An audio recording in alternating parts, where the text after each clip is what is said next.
Πού να ξέρω εγώ ποια διάλο είναι στον αέρα.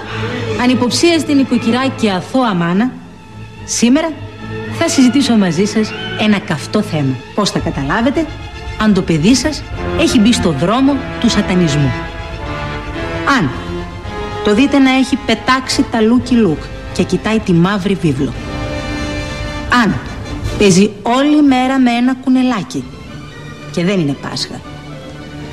Αν σας απαγορεύει να βάζετε σκόρδα στο φαγητό του και κυρίως στο τζατζίκι.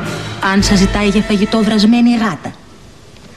Αν έχει παντού καρφίτσες και δεν ράβει. Αν το Πάσχα σας ζητήσει μαζί με τα αρνί να σου βλήσετε και ένα συμμαθητή του. Αν αλλάζει πόλη μόλις συναντήσει παπά στο δρόμο. Αν του αρέσει να το φωνάζουνε Λούσι από το Λούσιφερ.